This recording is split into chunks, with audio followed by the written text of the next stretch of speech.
ইমানটা হলো একের মতো। খুব খেয়াল করে শুনবেন, ইমানটা হলো একের মতো। নামাজ, রোজা, হজ, যাকাত এগুলো হলো শূন্যর মতো।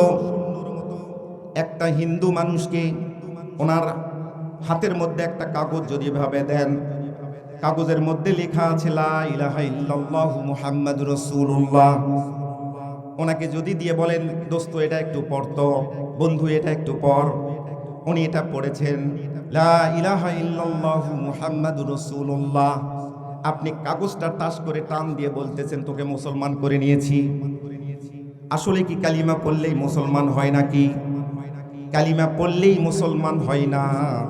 কালিমার হাকিকাত, মুসলমানের হাকিকাত, ইসলামের হাকিকাত হলো তিনটা শব্দ একসঙ্গে একত্রিত করতে হবে, তিনটা কথা।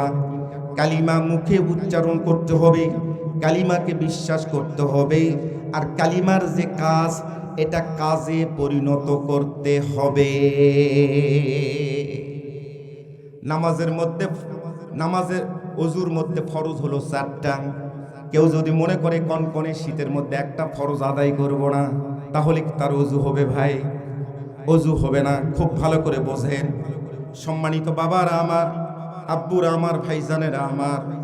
তাহলে ঈমান নামক সিম কার্ডটা তারা আছে না নাই, সেই জিনিসটা আপনাকে আগে তালাশ করতে হবে। আপনার ঈমানটা আছে না নাই? নামাজ ভঙ্গের কারণ আপনি জানলেন, রোজা ভঙ্গের কারণ আপনি জানেন, যাকাত ভঙ্গের কারণ কয়টা সেটাও আপনার মুখস্থ। কিন্তু ঈমান যে আনয়ন করলেন, এই ঈমানটা ভাঙ্গার কারণ কয়টা এটা কিন্তু আমরা অনেক মুসলমানই জানি না। ঈমান ভাঙ্গা, নামাজ ভাঙ্গার যদি কারণ থাকে, যাকাত ভেঙ্গে যাওয়ার কারণ যদি থাকে, হজ ভেঙ্গে যাওয়ার যদি কারণ থাকে, ঈমান ভাঙ্গার কারণ আছে না নাই বলেন তো? আছে। কিন্তু এই জিনিসটা আমরা অনেকেই জানি না। ঈমান ভাঙ্গার কারণ আবার কি হুজুর, এটা তো জানি না। ওযু নষ্ট হয়ে গেলে, ওযু ভাঙ্গার কারণ যদি সংগঠিত হয়, ওযু করলেই ওযু আবার হয়ে যায়। নামাজ ভাঙ্গার কারণ যদি সংগঠিত হয়, নামাজ আবার নতুন করে নিয়ত করলেই হয়ে যায়। তাহলে ঈমান ভাঙ্গার কারণ যদি সংগঠিত হয়, ঈমান যদি নষ্ট হয়ে যায়, তাহলে আপনাকে আবার ঈমান আনয়ন করার দরকার আছে না নাই? ঈমানটা হলো একের মতো, সবগুলো শূন্য। ঈমান এক যদি না থাকে, দেখেন নামাজ পড়েছেন আপনি, ঈমান নাই, নামাজ পড়েছেন অনেক সওয়াব শূন্য, যাকাত দিয়েছেন অনেক সওয়াব শূন্য, হজ করেছেন অনেক সওয়াব শূন্য। আর এক যদি থাকে, এক ঈমান আছে, নামাজ পড়েছেন আজকে একটা শূন্য, তাহলে একের ডানে শূন্য হলে কত হয়? 10। আরেকটা শূন্য, যাকাত দিয়েছেন আরেকটা শূন্য, এখন কত হয়? 100। হজ করেছেন আরেকটা শূন্য, এখন কত হয়? 1000। এভাবে শূন্য যত বাড়বে আপনার আমল নামায় তত সওয়াব বাড়বে। সুবহানাল্লাহ বলেন। কিন্তু ঈমান নাই। যেমন উদাহরণস্বরূপ আপনাকে বলছি, মাদার তেরেসা অনেক মানবিক কাজ করেছেন, সমাজ কল্যাণমূলক কাজ করেছেন, কিন্তু ঈমান নামক দৌলতটা না থাকার কারণে, এই সিম কার্ডটা না থাকার কারণে শূন্য শূন্য শূন্য শূন্য। রবীন্দ্রনাথ ঠাকুর, ওনার অনেক বড় দাড়ি ছিল, কিন্তু আসল জিনিসটা যে সিম কার্ডটা দরকার সেই সিম কার্ডটা নাই। পাঞ্জাবিও পড়তো, কিন্তু আসল সিম কার্ডটা না থাকার কারণে এই দাড়ির কোনো দাম আছে ভাই? আছে? নাই। এখন আসে ঈমান ভাঙ্গার কারণ। ঈমান ভাঙ্গার কারণ জানার দরকার আছে না নাই? এটাই একটু আজকে জেনে নেন। অন্তত ফজরের নামাজের পর আলোচনা করতে পারবেন যে আমাদেরই ছেলে, আমাদেরই সন্তান, এই বিষয়টার উপর আমলের জন্য বলছি। ঈমান ভাঙ্গার কারণ মূলত 3টা। কয়টা কারণ? 3টা কারণ।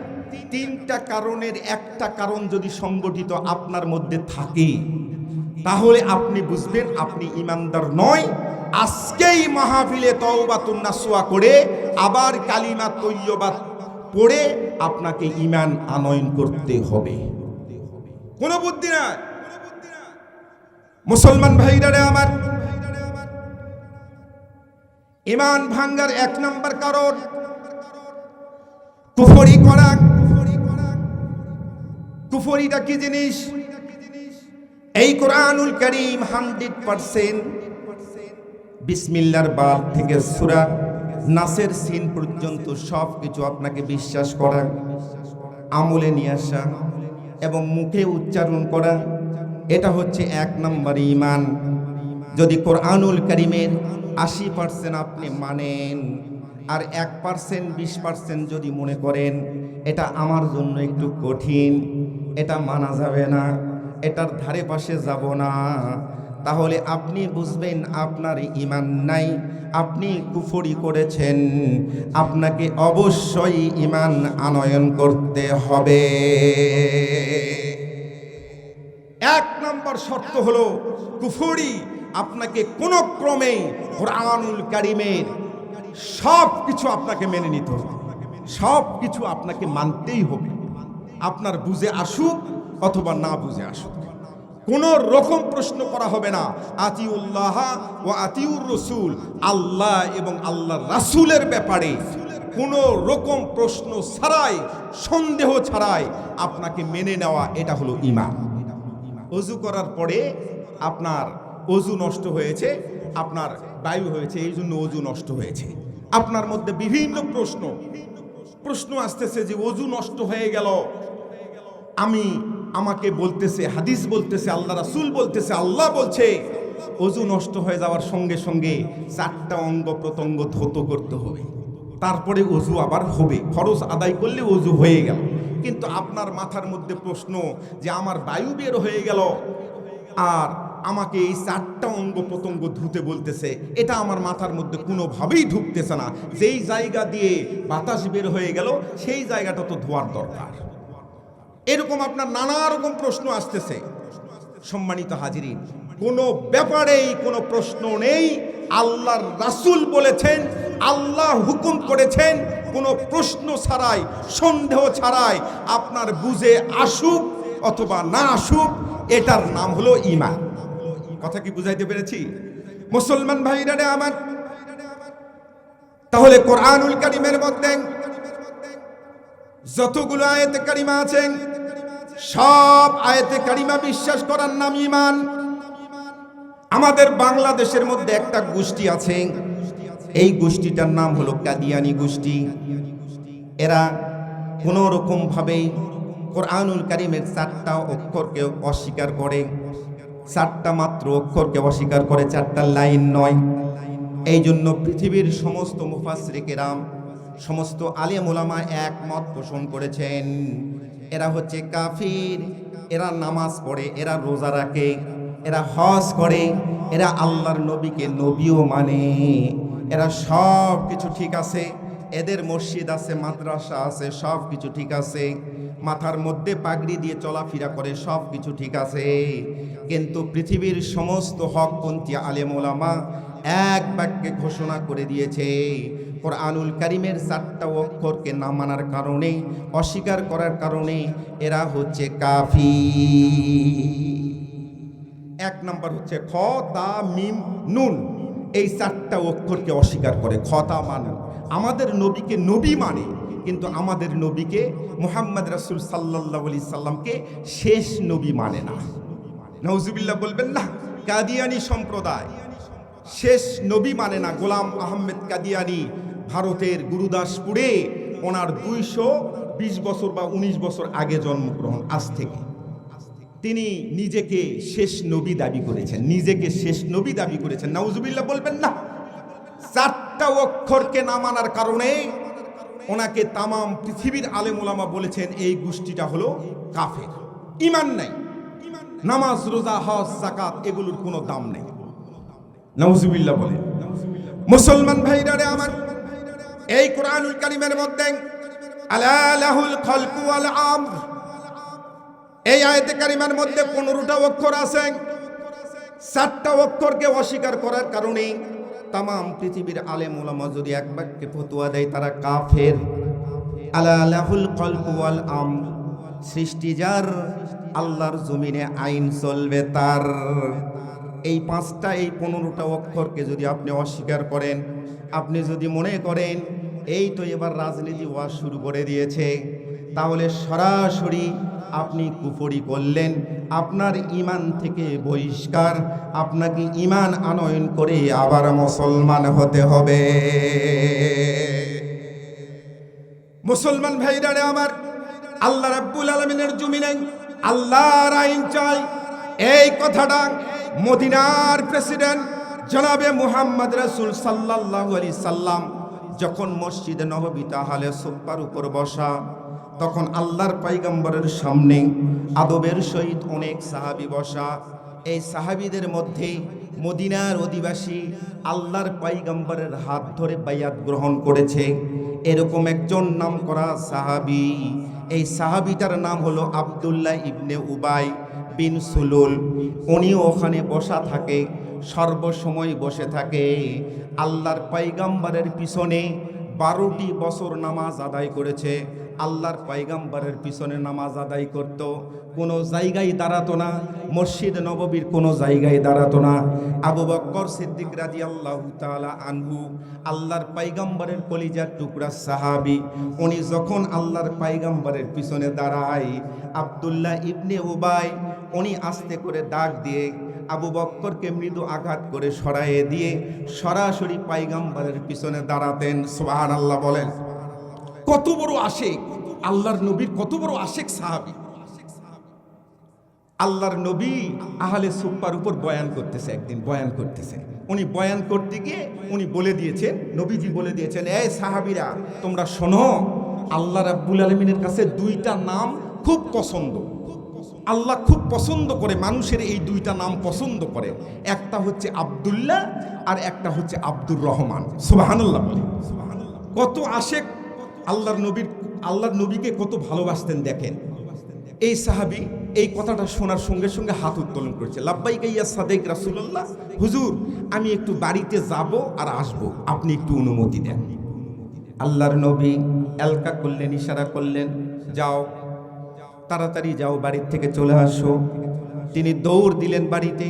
আল্লাহর পয়গম্বর আলাইহিস সালাতু ওয়াস সালাম খেজুরের পাতার জানালা, মসজিদ নববীর জানালা দিয়ে ভাবে তাকিয়ে আছে। আব্দুল্লাহ বিন উবাই কোথায় যায় আমি একটু দেখি তো। তিনি দৌড় দিয়েছেন, দৌড়ে গিয়ে ওনার বাড়িতে প্রবেশ করলেন। বাড়িতে ওনার স্ত্রীকে বলতেছে, স্ত্রী রে, এই মাত্র আল্লাহর পয়গম্বরের দরবার থেকে শুনে আসলাম 2টা নাম আল্লাহর কাছে পছন্দ। একটা নাম হলো আব্দুল্লাহ আর একটা আব্দুর রহমান। আমার ছেলে সন্তানের নাম আজ থেকে আমি রেখে দিলাম আব্দুল্লাহ। আল্লাহু আকবার বলে। কথাটা বুঝতে পেরেছেন? আল্লাহর নবীকে কত ভালোবাসতেন দেখেন। আল্লাহর নবী একটা কথা বলেছেন, সঙ্গে সঙ্গে আমল শুরু। সুবহানাল্লাহ। আল্লাহর নবী ডাক দিয়ে বললেন, ও আব্দুল্লাহ বিন উবাই, তুমি মসজিদের কোনো জায়গায় দাঁড়াও না, সরাসরি আমার পিছনে দাঁড়াও। ব্যাপারটা কি?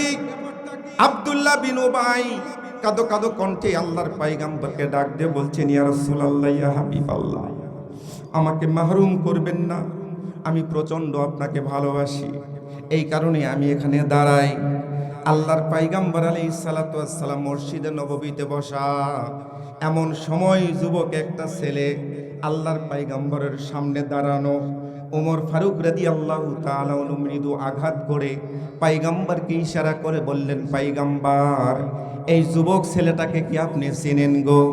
আল্লাহর পয়গম্বর বললেন, হ্যাঁ চিনতে পেরেছি, উনি হলো উবাইয়ের ছেলে আব্দুল্লাহ। তিনি হাউমাউ করে কাঁদতেছেন, হাউমাউ করে কাঁদতেছেন। আব্দুল্লাহকে আল্লাহর পয়গম্বর বললেন, ও আব্দুল্লাহ, কাঁদো কেন? কি হয়েছে তুমি একটু তাড়াতাড়ি ওপেন সিক্রেট করে বলো। আব্দুল্লাহ ডাক দিয়ে বললেন, নবী গো, এই মাত্র কিছুক্ষণ আগেই আমার বাবা ইন্তেকাল করেছেন, আমার বাবা মারা গেছে। আমার বাবা মারা যাওয়ার আগে আমাকে দুইটা কথা বলেছে, আপনার দরবারে পেশ করার কথা বলেছে। আপনাকে বলার জন্য এসেছি গো পয়গম্বর। দুইটা ওসিয়ত করেছে। নবীজি আমার ডাক দিয়ে বললেন, নরম মানুষ, রহমাতাল লিল আলামিন, চোখের পানিটা ছেড়ে দিয়ে ডাক দিয়ে বলতেছে, কি ওসিয়ত? আব্দুল্লাহ ডাক দিয়ে বলছে, ইয়া রাসূলুল্লাহ, ইয়া হাবিবাল্লাহ, আমার আব্বা মৃত্যুর আগে আমাকে ডাক দিয়ে বলছে, বৎস তুমি একটু আমার পাশে বসো। আমার মন বলছে আমি আর বেশিক্ষণ থাকবো না রে বেটা, আমি চলেই যাব। মরার আগে দুইটা ওসিয়ত করছি, আমার নবীকে তুমি জানাবে। আমি যখন মারা যাব আমার নবীকে বলে দিবে তার গায়ের জামাটা দ্বারা আমার যেন দাফন করা হয়। দ্বিতীয় নাম্বার ওসিয়ত হলো, তিনি যেন নিজেই আমার লাশটা কবরের মধ্যে নামায়। এই দুইটা ওসিয়ত করছি। কোন হাদিস বিশারদ, কোন মুফাসসিরে কেরাম বলেছে, আল্লাহর নবীকে বলেছেন জামাটা চেয়েছেন আর জানাজার নামাজের ইমামতি যেন পয়গম্বর আলাইহিস সালাতু ওয়াস সালাম নিজেই করেন। সুবহানাল্লাহ বলে। আল্লাহর নবী কথা শোনার সঙ্গে সঙ্গে নরম মানুষ, ওমা আরসালনাকা ইল্লা রাহমাতাল লিল আলামিন, রাহমাতাল লিল আলামিন। নরম মানুষ, মানবিক নবী, উনি জুব্বা মোবারকটা এভাবে খোলা শুরু করে দিয়েছে। সুবহানাল্লাহ বলবেন না? জুব্বা মোবারকটা এভাবে খোলা শুরু করে দিয়েছে। In the meantime Omar Faruk ঠাস করে জুব্বা ধরেছে, এভাবে শক্ত করে ধরেছে। পয়গম্বরকে জানাই দিচ্ছে, পয়গম্বর আপনি কি করেন? আপনি কি ভালো করে চিনতে পেরেছেন কার ছেলে? নবী গ, আপনি কি চিনতে পেরেছেন এটা কার ছেলে? আব্দুল্লাহ বিন ওবায়ের ছেলে আব্দুল্লাহ। আল্লাহর পয়গম্বর তরতর করে চোখের পানিটা ছেড়ে দিলেন, ডাক দিয়ে বললেন, উমর, জুব্বা তুমি ছেড়ে দাও রে উমর। তুমি কি জানো না আমি যখন জেলখানার মধ্যে ছিলাম, আমি যখন জেলখানার মধ্যে 3 মাস ছিলাম, তখন উবাই আমার পাশে জেলখানার মধ্যে ছিল। উবাইও আমার সাথে জেলখানার মধ্যে বন্দি ছিল। উবাই একদিন মধ্যরাত্রিতে এসে আমার ঘরের মধ্যে, কারাগারের মধ্যে, আমার ঘরের মধ্যে এসে আমাকে ডাক দিয়ে বলছে, ইয়া রাসূলুল্লাহ, ইয়া হাবিবাল্লাহ, ওগো দয়ার নবী, মায়ার নবী, এই মুহূর্ত থেকে আপনি তো আমার রুমের মধ্যে ঘুমান। আমি আপনার কাছে ঘুমাইতে চাই, আপনার রুমের মধ্যে ঘুমাইতে চাই, জেলখানার মধ্যে। আমার রুমের মধ্যে, আমার কামরার মধ্যে আপনি ঘুমাবেন, আর আপনার রুমের মধ্যে আমি ঘুমাবো। আমি রাসূল, আমি যখন জিজ্ঞেস করলাম উবাই কারণটা কি, তখন উবাই আমাকে ডাক দিয়ে বলতেছে, পয়গম্বর, দিনের বেলা কেউ যদি ফলো করে থাকে, আপনি এই জায়গায় রাত্রির মধ্যে থাকেন, দূর থেকে কেউ যদি তীর নিক্ষেপ করে, তাহলে আমাকে যেন লাগে আমি যেন শহীদ হয়ে যাই, পয়গম্বর আপনাকে যেন একটা তীর স্পর্শ না করতে পারে। আল্লাহু আকবার বলে। সম্মানিত হাজিরি, আল্লাহর পয়গম্বর আলাইহিস সালাতু ওয়াস সালামের সঙ্গে ওমর ফারুকের 22টি জায়গায় মতানৈক্য হয়েছিল, মতের বিরোধ হয়েছিল। 22টি জায়গায় মতের বিরুদ্ধে ওমর ফারুক রাদিয়াল্লাহু তাআলা আনহু আল্লাহর পয়গম্বরের বিরুদ্ধে অবস্থান নিয়েছিলেন। আর এই 22টি জায়গায় আল্লাহ রাব্বুল আলামিন কোরআনুল কারীমের আয়াত নাজিল করে দিয়ে পয়গম্বরকে সংশোধন করে দিয়েছেন। সুবহানাল্লাহ বলবেন না? এই জন্যই তো পয়গম্বর আলাইহিস সালাতু ওয়াস সালাম বলেছেন, ক্বালা রাসূলুল্লাহ সাল্লাল্লাহু আলাইহি সাল্লাম, লা নাবিয়্যু মিন বাদি লাউ কানা উমর, আমার পরে যদি কেউ নবী হয় সেটা উমরই হবে। আল্লাহর পয়গম্বর আলাইহিস সালাতু ওয়াস সালাম উমরকে ডাক দিয়ে বলছেন, উমর, জুব্বাটা ছেড়ে দাও উমর, জুব্বা ছেড়ে দাও, জুব্বা আমার অবশ্যই দিতে হবে। যেহেতু ছোট মানুষ এভাবে বলেছে, উবাই আমাকে ভালোবাসতো। আল্লাহর পয়গম্বর যখন জেদাজেদি শুরু করছেন, এক পর্যায়ে জুব্বা মোবারক ছেড়ে দিলেন, জুব্বা মোবারক ছেড়ে দিলেন। যখনই জুব্বা মোবারকটা খুলতে গেছেন, এমন সময় আল্লাহ রাব্বুল আলামিন, এক মুহূর্ত দেরি করিস না, তাড়াতাড়ি কোরআনুল কারীমের আয়াত নিয়ে হাজির হ। সুবহানাল্লাহ বলে। সূরা তাওবার 80 নম্বর আয়াতে কারিমা নিয়ে উপস্থিত হয়ে গেলেন। ইস্তাগফির লাকুম আও লা তাস্তাগফির লাহুম 70 মাররাতান ফালাই ইয়াগফিরুল্লাহু লাকুম যালিকুম বিআন্না কাফারু বিল্লাহি ওয়া রাসূলিহি ওয়াল্লাহু ইয়াহদিল কওমাল ফাসিকুন। আল্লাহু আকবার বলে। আল্লাহ রাব্বুল আলামিন বললেন 70 বার যদি তারা তওবা করে, 70 বার যদি তওবা করে, তবুও তাদের তওবা কবুল করা হবে না। তাদের তওবা কবুল করা হবে না। তাদেরকে আপনি জুব্বা দিবেন না, কারণ তাদের সিম কার্ডটা নষ্ট হয়েছে। সিম কার্ড নষ্ট লোককে আপনি কোনোভাবেই জুব্বা মোবারক দিতে পারবেন না। সুবহানাল্লাহ বলে। আল্লাহ রাব্বুল আলামিন যখন কোরআনুল কারীম আয়াত নাজিল করে দিলেন, দয়ার নবী মায়ের নবী তখন তিনি যুক্তি দাঁড় করলেন। ওমর ফারুককে ডাক দিয়ে বলতেছেন, ওমর ফারুক, এই আয়াতে কারিমার মধ্যে আল্লাহ রাব্বুল আলামিন বলেছেন ইস্তাগফির লাকুম আও লা তাস্তাগফির লাহুম, 70 বার তওবা করলেও তওবা কবুল হবে না। আমি একটু আব্দুল্লাহ বিন ওবায়ের নামে 71 বার অন্তত তওবা করব। সুবহানাল্লাহ বলে। 70 বার বলছেন আল্লাহ, আমি 70 বারের বেশি বার করব, প্রয়োজন হলে বেশি বার করব। দয়ার নবী মায়ার নবী তিনার সঙ্গে বহুদিন থেকেছে। আমরা নামাজ পড়ি, আমরা কোন ইমাম সাহেবের পিছনে নামাজ পড়ি? হয়তো আমাদের মসজিদের ইমাম সাহেব, আমাদের ঈদগাহ মাঠের ইমাম সাহেব, কিন্তু আব্দুল্লাহ বিন ওবায় স্বয়ং মুহাম্মদ রাসূল সাল্লাল্লাহু আলাইহি সাল্লামের পিছনে নামাজ পড়েছেন। অথচ এই মানুষটা সিম কার্ড তাকে পরিবর্তন করার কথা আল্লাহ রাব্বুল আলামিন বলছেন। 14টা মানুষের নেতা ছিল, 14 জন মানুষের নেতা, যিনি পয়গম্বর আলাইহিস সালাতু ওয়াস সালামের সঙ্গে চলাফেরা করেছেন, ঘোরাঘুরি করেছেন, সব কিছু করেছে। পয়গম্বর আলাইহিস সালাতু ওয়াস সালামের সঙ্গে উঠা বসা করেছে, তিনার পিছনে সালাত আদায় করেছেন, যুদ্ধের ময়দানে গেছেন। ওনার ব্যাপারে এরকম যদি হুঁশিয়ারি ব্যাপার হয়, তাহলে আপনি আমি এগুলো তাকবীর একটু দান, লিল্লাহে তাকবীর, লিল্লাহে তাকবীর। প্রধান অতিথির আগমন, প্রধান অতিথির আগমন। সম্মানিত আজকের মাহফিলের প্রধান অতিথি ইঞ্জিনিয়ার এনামুল হক ভাই আমাদের মাঝে উপস্থিত হয়েছেন। নায়েবে আমির বাংলাদেশ জামাতে ইসলামী নওগাঁ জেলা শাখা ভাইকে মাহফিল কর্তৃপক্ষের পক্ষ থেকে শুভেচ্ছা এবং মোবারকবাদ জানাচ্ছি। সেই সাথে আহ্বান করছি, অনুরোধ করছি, আজকের মাহফিলের যিনি সভাপতি দেওয়ান মোহাম্মদ আলহাজ দেওয়ান মোহাম্মদ ওয়াজেদ আলী, ওনাকে সবিনয় অনুরোধ জ্ঞাপন করছি আপনি মঞ্চে এসে আপনার আসন গ্রহণ করার জন্য। সম্মানিত হাজিরিন, আল্লাহ পাক রাব্বুল আলামিন আয়াতে কারিমা নাজিল করে দিলেন। আয়াতে কারিমা নাজিল করার সঙ্গে সঙ্গে আল্লাহর রাসূল নিজেকে গুটিয়ে নিলেন, যেহেতু আয়াতে কারিমার বিপক্ষে পয়গম্বর আলাইহিস সালাতু ওয়াস সালামের মানায় না। কথা বলেন ঠিক কিনা? আল্লাহর পয়গম্বর সাহাবা আজমাইন রাদিয়াল্লাহু তাআলা আনহুর একটা বড় কাফেলা নিয়ে জানাজায় চলে গেলেন। যেহেতু জানাজার ইমামতি করার জন্য তাকে বলা হয়েছে, জানাজার ইমামতি করবেন, ওসিয়ত করেছেন।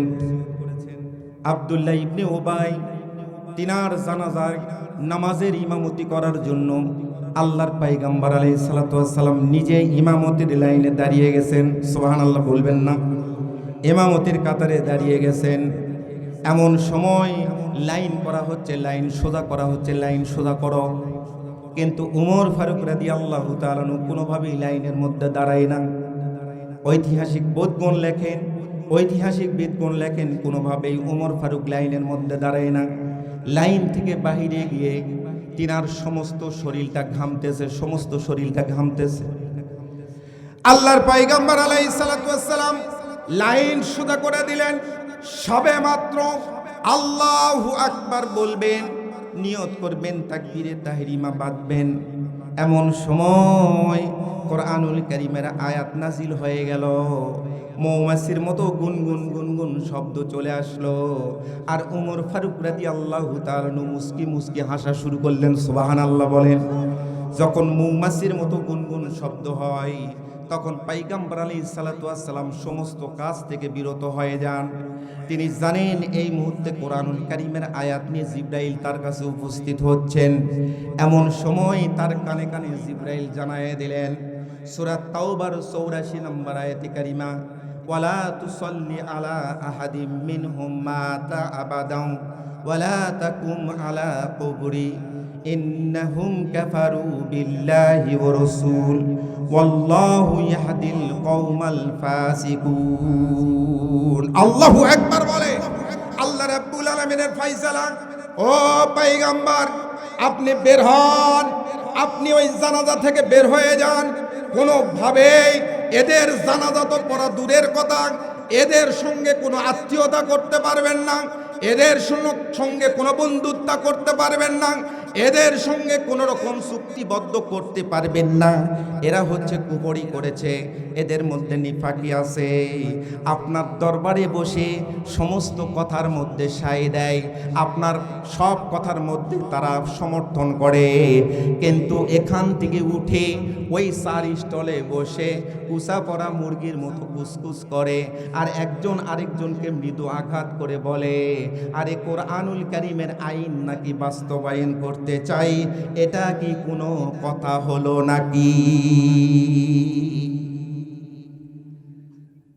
এরা কোরআনুল কারীমের আইন বাস্তবায়ন করতে দিবে না, এদের সঙ্গে কোনো আপোষ নাই, এদের জানাজায় আপনি শরীক হবেন না, আপনি লাইন থেকে বের হয়ে যান। নাউজুবিল্লাহ বলবেন না। এই আব্দুল্লাহ বিন ওবাই আল্লাহর রাসূলের সঙ্গে থেকেছে। মুসলমান ভাইরা আমার, আশরাফ আলী থানভী রহমতুল্লাহের নাম আপনারা শুনেছেন। ওনার একটা কিতাব আছে তাফসিরে আশরাফির মধ্যেই তিনি একটা লাইন লিখেছেন, সুন্দরভাবে একটা লাইন লিখেছেন, একটা ঘটনা, একটা ওয়াকিয়া লিখেছেন। আল্লাহ রাসূল সাল্লাল্লাহু আলাইহি সাল্লামের জলিলে কদর ১৬ লক্ষ সাহাবীর মধ্যে একজন সাহাবী। সেই সাহাবীটা নিজের পা নিয়ে ঠিক মতো চলাফেরা করতে পারে না, পঙ্গু সাহাবী বলা হয়েছে। কেউ কেউ ব্যঙ্গ করে ন্যাংরা সাহাবী নামে ডাকতো। এনার নাম হলো আমর ইবনে জুমু রাদিয়াল্লাহু তাআলা আনহু। মসজিদ নববীতে উহুদের ময়দানে যুদ্ধে কে কে যাবে এরকম একটা লিস্ট করা হচ্ছে, সুবহানাল্লাহ বলবেন না। আব্দুল্লাহ বিন ওবাইয়ের ঘটনা আপনি শুনলেন। এবার আমর ইবনে জুমু যখন সিম কার্ডটা পরিবর্তন করলো, তখন আল্লাহ রাব্বুল আলামিন তার মর্যাদাটা কত বাড়িয়ে দিয়েছে একটু দেখেন তো, সুবহানাল্লাহ বলবেন না। আপনার অনেক টাকা পয়সা আছে, সুন্দর একটা বাড়ি তৈরি করতে পারবেন, টাইলস করা বাথরুম তৈরি করতে পারবেন, টাইলস করা আপনি কিচেন রুম তৈরি করতে পারবেন। সুন্দর বাড়ি, সুন্দর টাকা থাকলে, বেশি টাকা থাকলে সুন্দর বাড়ি তৈরি করা যায়। কিন্তু কোরআনুল কারীম যদি ওই পরিবারের মধ্যে না ঢুকান, সুন্দর কিন্তু একটা পরিবার তৈরি করতে পারবেন না। কোরআনুল কারীম পরিবারের মধ্যে ঢুকাবেন, ওই পরিবারটা জান্নাতি পরিবার হবে, সুবহানাল্লাহ বলবেন না। কোরআনুল কারীম ইউনিয়ন পরিষদের মধ্যে ঢুকাবেন, ওই ইউনিয়নটা জান্নাতি একটা ইউনিয়ন হবে। কোরআনুল কারীম উপজেলার মধ্যে ঢুকাই দিবেন, ওই উপজেলাটা একটা সুন্দর ঝকঝক তকতক সন্ত্রাস মুক্ত একটা উপজেলা হবে। চিৎকার করে বলেন আল্লাহু আকবার। এই কথাটা যদি মনে করেন, এই কথাটা আমার একটু সন্দেহ আছে, এই কথাটা যদি মনে করেন আমার সন্দেহ আছে, তাহলে আপনি নিফাকি করেছেন, আপনাকে আবার নতুন করে মুসলমান হতে হবে। মুসলমান ভাইরা আমার, আমর ইবনে জুমু রাদিয়াল্লাহু তাআলা আনহু মসজিদ নববীর শেষ লাইনের মধ্যে দাঁড়ানো। মুমিন হওয়ার জন্য অনেক টাকা পয়সা থাকার দরকার নাই, মুমিন হওয়ার জন্য একটা মন থাকার দরকার, একটা অন্তর থাকার দরকার। হযরতে বেলাল রাদিয়াল্লাহু তাআলা আনহু অনেক টাকা পয়সা ছিল না, একেবারেই গরিব মানুষ ছিল, লিস্টের মধ্যে সর্বশ্রেষ্ঠ গরিব। কথা বলেন ঠিক কিনা? এই উমর ফারুক, এই বেলাল রাদিয়াল্লাহু তাআলা আনহুর মর্যাদাটা এত বেড়ে গেল, আল্লাহর পয়গম্বর মক্কা বিজয়ের পর মাথার মধ্যে ছোট্ট একটা হাদিস ঢুকে গেল, বলে দেই। বেলালকে আল্লাহ রাসূল একদিন বলতেছে, বেলাল আজকে আমার মনটা ভালো রে বেলাল, তুমি জীবনে বহুদিন আজান দিয়েছো মাটিতে দাঁড়িয়ে, আজকে একটু কাবা ঘরের দেওয়ালের উপর উঠো তো, কাবা ঘরের দেওয়ালের উপর উঠে একটু আজান দাও। সুবহানাল্লাহ বলবেন না? বেলাল রাদিয়াল্লাহু তাআলা আনহুকে ধরে আস্তে করে কাবা ঘরের দেওয়ালের উপর ছাদের উপর উঠায়ে দেওয়া হলো। আল্লাহর পয়গম্বরের জলিলে কদর সাহাবী বেলাল রাদিয়াল্লাহু তাআলা আনহু কোনোভাবে আজান দিতে পারছেন না। এদিকে তাকায়, ডান দিকে তাকায়, বাম দিকে তাকায়, সামনে তাকায়, পিছনে তাকায়। আল্লাহর নবী নিজ থেকে ডাক দিয়ে বললেন, ও বেলাল তোমার কি হলো গো? তোমাকে আজান দেওয়ার জন্য উঠায়ে দিলাম, তুমি কি মক্কা শহর কোনোদিন দেখো নাই? আজকে আজান দিবে, আজান দাও তুমি, আমি একটু নিচ থেকে দাঁড়িয়ে তোমার আজানটা তৃপ্তি সহকারে শুনবো। বেলাল রাদিয়াল্লাহু তাআলা চোখের পানিটা ছেড়ে দিলেন, দরদর করে চোখের পানি ছেড়ে দিয়ে ডাক দিয়ে বলতেছেন, নবী গো, নবী গো, আমাকে জীবনে বহুবার আজান দিতে বলেছেন, মাটিতে দাঁড়িয়ে কাবা ঘরকে সামনে রেখে আজান দিয়েছি, কিন্তু আজকে কাবা ঘরের উপর দাঁড়িয়ে দিয়েছেন, কোন দিক হয়ে আজান দিব সেটাই তো বুদ্ধি পাচ্ছি না, কোন দিক হয়ে আজান দিব সেটাই তো ঠিক পাচ্ছি না। সুবহানাল্লাহ বলবেন না? আল্লাহর পয়গম্বর ডাক দিয়ে বললেন, বেলাল তুমি কি জানো না রে বেলাল, ও বেলাল, আমি পয়গম্বর আলাইহিস সালাতু ওয়াস সালাম, আমি হলো কাবার কাবা। সুবহানাল্লাহ বলবেন না? আমি পয়গম্বর কাবার কাবা, তুমি কাবা ঘরের উপর দাঁড়িয়েছো, আমি পয়গম্বর যেখানে দাঁড়িয়ে আছি সেই দিক হয়েই তুমি আজান দিবে। চিৎকার করে বলেন সুবহানাল্লাহ। কাবার কাবা বলার অর্থটা হলো আল্লাহর পয়গাম আল্লাহ রাব্বুল আলামিন বলে দিয়েছেন, লাকাদ কানা লাকুম ফি রাসূলিল্লাহি উসওয়াতুন হাসানা, তোমার পরিবারের মধ্যে আদর্শ হবে আল্লাহর রাসূলের আদর্শ, তোমার ইউনিয়ন পরিষদের মধ্যে আদর্শ হবে আল্লাহর রাসূলের আদর্শ, তোমার উপজেলার মধ্যে আদর্শ হবে আল্লাহর রাসূলের আদর্শ, তোমার উপজেলার চেয়ারম্যানের আদর্শ যদি আল্লাহর রাসূলের আদর্শের সঙ্গে না মিলে ওই চেয়ারম্যানকে মানা তোমার জন্য জায়েজ নাই।